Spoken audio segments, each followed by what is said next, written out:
on 105.9 FM and streaming worldwide on the WMAL app. O'Connor and Company. It's 8:06 here at O'Connor and Company, and we've got our final hour as we hand it off to Chris Plant just 60 minutes from now. But Patrice and Wuka have a lot of business to take care of here. In fact, a little unfinished business. We do. Yes. Unfinished business, meaning we have Rand Paul's announcement. We just teased that Really? Rand Paul was going to make a big announcement about the presidential race. Yes. And we have it. We will share it with you coming up in a bit. Okay. Also at 8:35, Brett Baer of Fox News Channel will give us a preview of the Iowa caucus and a review of this week's goings on in the Republican primary. I'm Larry O'Connor. That's Patrice Onwuka. And it's a Friday. It is a Friday, and it's been a big Friday because earlier we had the Lieutenant Governor of Virginia, Winsome Sears, and now we have the Attorney General of Virginia, Jason Miyares, for our monthly visit. We're lucky enough to have the Attorney General with us at least once a month. Mr. Attorney, Happy New Year, and thanks for joining us. Happy New Year to you. I hope you had a great Christmas holiday season and ready to kick off the new year strong. Oh, we are. We're already diving face first into it. Well, with the have you made an endorsement for president here? We got the Iowa caucuses. We got the New Hampshire primaries. No. Where do you stand? No, I'm not falling into that trap. No, I'm not. Why is that a I'm not trap? endorsed. What is that trap? You're a politician, for God's like sake. every good citizen. I'm like every good citizen. I'll be watching Iowa closely. Okay. I'll be watching Iowa closely. Listen, we saw the governor's State of the Commonwealth address. We just had, as you heard, Lieutenant Governor Winsome Sears on to talk about the legislative session. How does the Attorney General approach the meeting of the General Assembly session? How do you get your agenda enacted by these elected officials?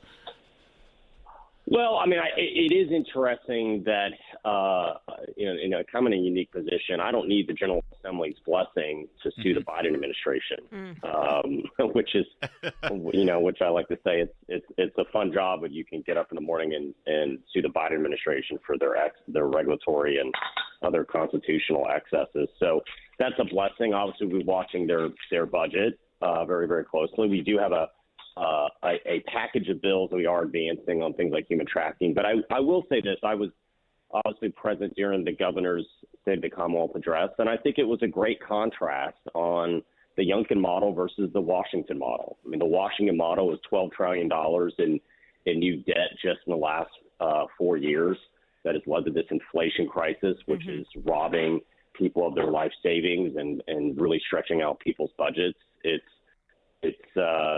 is pushing a host of a weakness on foreign policy, obviously, but a weakness on public safety, where the D.C. model is passing legislation that weaken penalties on carjackers or armed robbers in the district.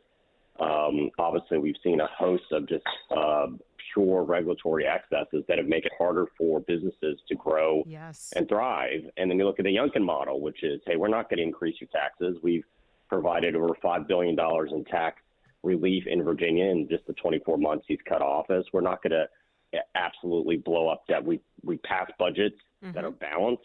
And furthermore, in this first 24 months, the governor found over $1 billion in savings just to make sure that governments run efficiently. Yeah. And he is a passionate believer in protecting right to work and the right of workers. So I think it's a great contrast between what Governor Youngkin presented at State of the Commonwealth of the Youngkin model, and really, in many ways, red state governance model versus the utter dysfunction that we're seeing right now in the district. As far as the General Assembly, we're going to be tackling a host of issues really on protecting Virginians, keeping them safer, and that's going to be a lot of what we're going to be advancing. And, we do an enormous amount of bill reviews on behalf of the governor's team. We look at a lot of the legislation that goes through to review it for its constitutionality and obviously its policy implications as well, and provide recommendations. So, Attorney General, you've said so many things. And one thing I really want to put a pin on is just, that's okay. No, it's great. The regulatory overreach, particularly when it comes to the impact on businesses and small businesses. And whether you're talking about new regulations on joint employers or independent contractors and freelancers, I know that is a national issue I hope you have on your radar, because that's going to hit so many small businesses, so many entrepreneurs in Virginia.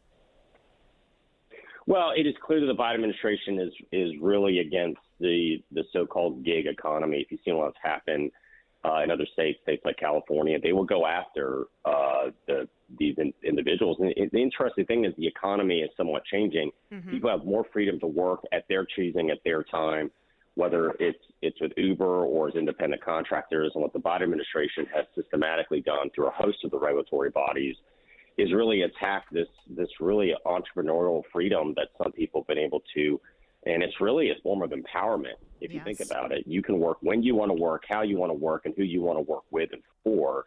That does not fit the Biden left leaning view of how the economy should be operating. They don't believe in individual empowerment in that regard. And it really goes to, I think, a larger issue. That's something I've observed, which is we are quickly evolving in a country that we're not. The three branches of government is the presidency, the judiciary, and the administrative state. Congress is essentially just passing spending proposals. That's it. They don't actually pass laws.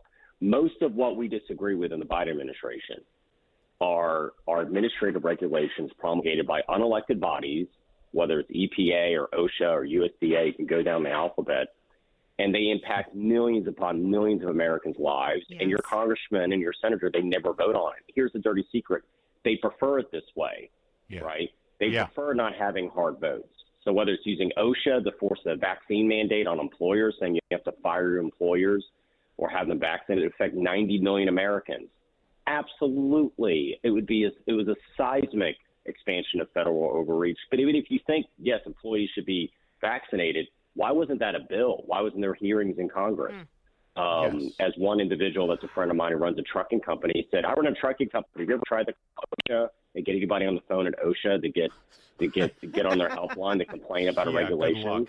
Good luck. Compared to your congressman, it's against what our founders believe, in my opinion. The fact that so much is happening by unelected bodies. I want to expand on this if I could, because you mentioned at the top that, you wake up every morning and sadly you have to look at another reason why you, on behalf of the people of Virginia, have to sue the Biden administration because of this overreach.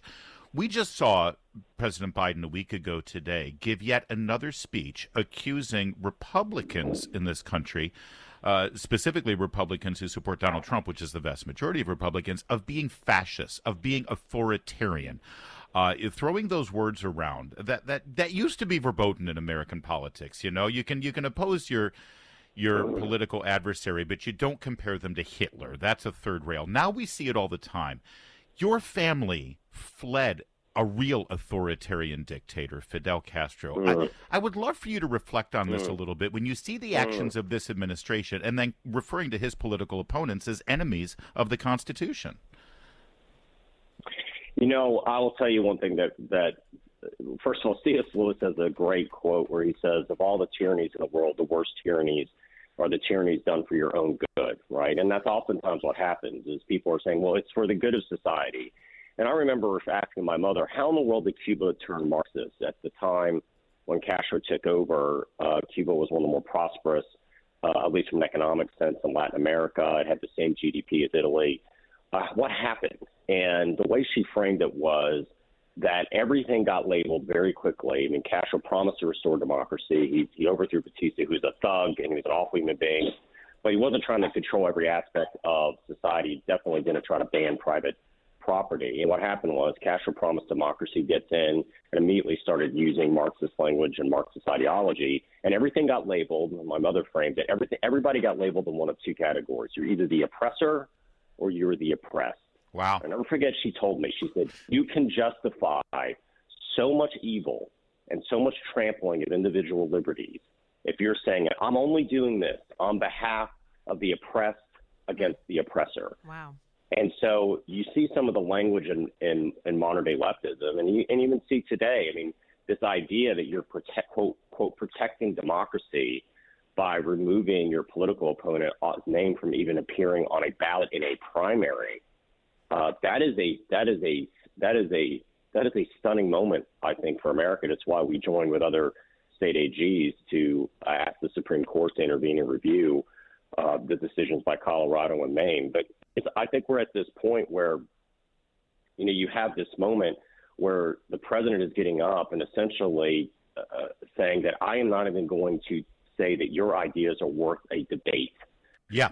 Because if I demonize you, if I call you a fascist, or I call you a racist, or pick whatever phobe you decide to call your opponent, what it really means is I'm not going to engage you in the arena of ideas. Yeah, you're not worthy of even engaging in a debate, and in fact, we'll keep you from being on the ticket because you're not worthy of the American people even being able to vote for you. It's chilling, and I'm glad you're there on behalf of the people of Virginia to call it out, because you do have a bit of a platform and sort of an elevated understanding of this because of your family's background. Mr. Attorney General, always great to start the day with you. Thank you for joining us. Thank you so much, sir.